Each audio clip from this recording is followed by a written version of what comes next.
تو آگے میں مفتی صاحب بڑھتا ہوں کہ ایک جیسے بسم اللہ الرحمن الرحیم کہ اگر ہم یہ کہیں تو اس میں کہا جاتا ہے کہ اللہ تعالیٰ رحمان اور رحیم ہے، اور اللہ تعالیٰ کے جو 99 نام ہے اس میں رحمان اور رحیم بھی آتا ہے.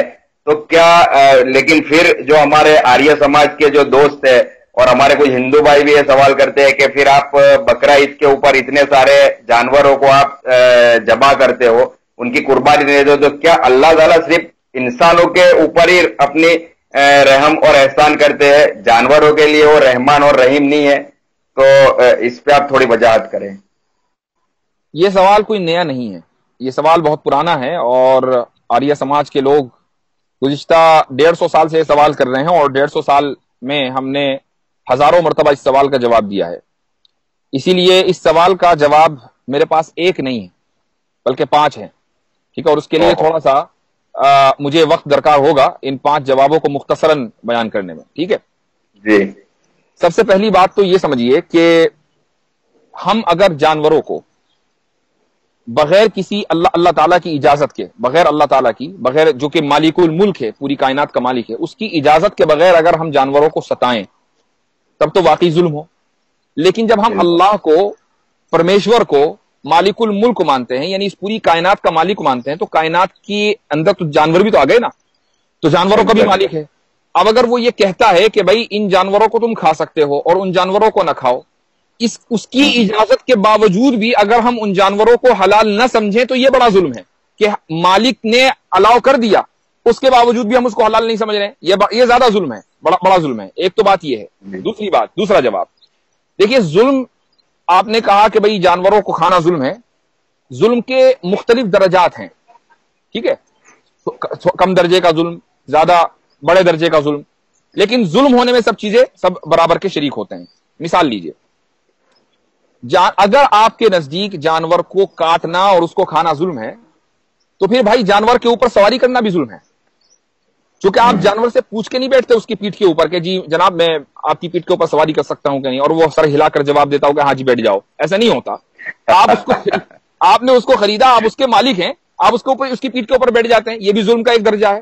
ٹھیک ہے، اس سے دودھ نکالنا، گائے کا دودھ نکالنا، کیا آپ نے گائے سے پوچھا ہے کہ جی دودھ نکال لیں آج، یا آج آپ اپنے بچڑے کو پلائیں گی؟ ایسا تو نہیں ہوتا نا. آپ صرف اس لیے کہ میری ملکیت میں یہ گائے ہے اس لیے میں اس کا دودھ نکالوں گا، محض اس وجہ سے آپ اس کا دودھ نکال لیتے ہیں.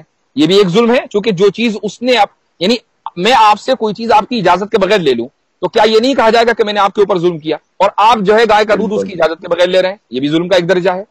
تو ایسے ہی اگر گوشت کھانا یا کسی جانور کو حلال کرنا، ذبح کرنا، اگر یہ ظلم ہے تو یہ بھی سارے ظلم ہیں، چونکہ یہ بغیر اجازت کے آپ جانور کی اجازت کے بغیر کرتے ہیں.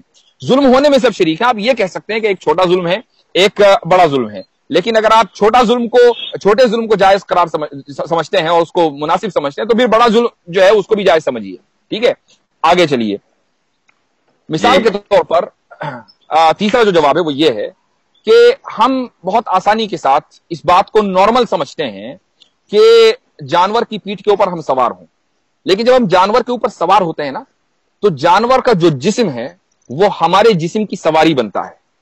ٹھیک ہے، لیکن اگر ہم اسی جانور کو مثلا حلال کریں، ذبح کریں اور اس کو کھا لیں، اب جو اس کا گوشت ہے وہ ہماری روح کی سواری بنتا ہے. ٹھیک ہے، جب تک کہ ہم نے اس کو نہیں کھایا وہ ہمارے جسم کی سواری ہے، جب ہم نے اس کو کھا لیا اب وہ ہمارے روح کی سواری ہے.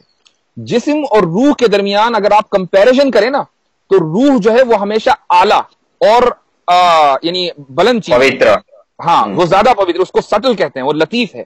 اور جو جسم ہے وہ ایک ادنا درجے کا ہے. یہی وجہ ہے کہ روح جلدی گندگی قبول نہیں کرتی، لیکن جسم جو ہے روزانہ گندا ہوتا ہے. اور اگر روح گندی ہوتی ہے تو وہ جسم کے گندا ہونے کی وجہ سے گندی ہوتی ہے.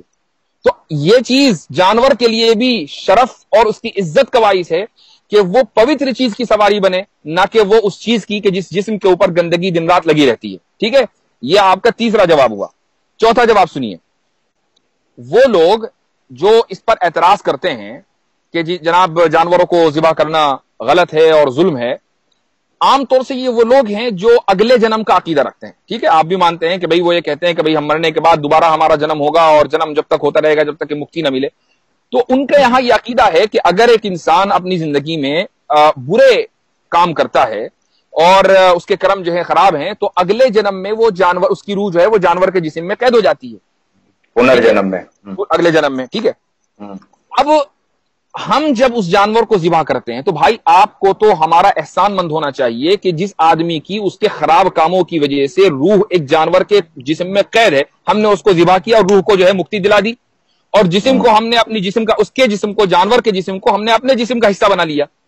نہ کہ آپ کو اس پر اعتراض ہونا چاہیے کہ آپ جو ہے اس یعنی جو برے کرم کی وجہ سے جس کی روح جو ہے جانور کے جسم میں ٹریپ ہے، ہم اس کو ٹریپ ہونے دیں جب تک کہ وہ جانور خود نہ مرے، ہم تو اس کو کاٹ کر، اس کو ذبح کر کے اس کی جو روح ہے اس کو مکتی دلاتے ہیں، ٹھیک ہے۔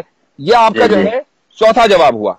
اب پانچواں جواب وہ سنیے کہ اللہ تعالیٰ نے انسان کے جسم میں کوئی بھی چیز بلا ضرورت نہیں بنائی ہے۔ پرمیشور نے، سپریم بینگ نے ہمارے جسم میں، انسان کے جسم میں یا جانور کے جسم میں کوئی بھی چیز بلا ضرورت نہیں بنائی ہے، ہر چیز حکمت کی وجہ سے، ضرورت کی وجہ سے بنائی گئی ہے۔ ہماری دو آنکھیں ہیں اس لیے کہ ہمیں ضرورت ہے، ہمارے دو کان ہیں اس لیے کہ ہمیں ضرورت ہے، ہماری ایک ناک ہے اس لیے ہمیں ایک ہی ناک کی ضرورت ہے، ٹھیک ہے۔ اسی طریقے سے انسان کے آپ دانتوں کا اسٹرکچر دیکھیے کہ دانتوں کے اسٹرکچر میں آپ کے فلیٹ دانت بھی آتے ہیں اور نوکیلے دانت بھی آتے ہیں۔ یہ اس بات کی دلیل ہے کہ انسان کو اس لیے بنایا گیا ہے تاکہ وہ گوشت بھی کھائے اور سبزی اور پھل بھی کھائے، دونوں چیزیں کھانے کے لیے۔ اور جو درندے ہیں ان کے اندر صرف نوکیلے دانت ہیں، اور جو جناب آپ کی گائے، بھینسیں اور بکریاں ہیں ان کے اندر صرف فلیٹ دانت ہیں۔ تو اللہ تعالیٰ نے انسان کو دونوں طرح کے دانت اس لیے دیے ہیں تاکہ فطرتن وہ دونوں طرح کی چیزوں کو کھا لے۔ تو اگر کوئی آدمی یہ کہے کہ نہیں جی جانوروں کو کھانا تو رحم کے خلاف ہے، جانوروں کو کھانا تو فطرت کے خلاف ہے، تو وہ آدمی دراصل جو انسان کا جو بیسک اسٹرکچر ہے، اس کی جو سائنس ہے، اس کو نہیں سمجھتا۔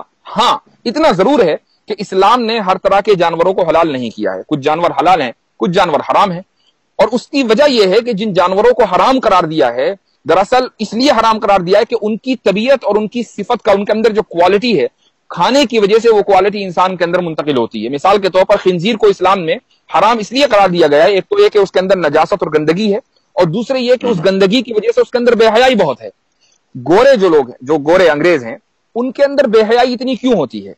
اس قدر بے حیائی کے اتنا، یعنی انڈیا کے جو مووی انڈسٹری ہے وہ بھی پیچھا کرتے کرتے تھک گئی لیکن وہاں تک پہنچی نہیں پاتی، وہ بے حیائی میں اتنا آگے نکلے ہوئے ہیں ویسٹرنز۔ اس کی وجہ یہ ہے کہ دن رات کی ان کی خوراک جو ہے وہ خنزیر ہے۔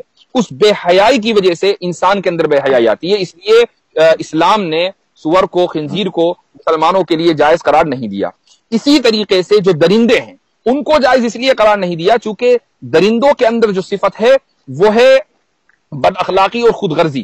اگر درندے کو بھوک لگے گی تو وہ سامنے والے کو مارنے میں 2 منٹ نہیں لگائے گا، سامنے والے جانور کو، اس کو صرف بھوک لگنے کی دیر ہے، وہ خود غرض ہے۔ اس لیے درندوں کو اور خنزیر کو اسلام میں انسان کے لیے جائز قرار نہیں دیا گیا ہے۔ ہاں جن جانوروں کے اندر ایسی صفات نہیں ہیں ان جانوروں کو حلال قرار دیا گیا ہے۔ یہ ایک بنیادی سی کانسیپٹ ہے اسلام کا، اگر اس کانسیپٹ کو آپ سمجھ لیں گے تو کوئی اعتراض نہیں ہوگا، کوئی آدمی اعتراض نہیں کرے گا کہ اللہ تعالیٰ نے جانوروں کو حلال کر کے ان کے اوپر تو رحم نہیں کیا، بلکہ ان کے اوپر رحم کیا ہے اسی لیے حلال کیا ہے۔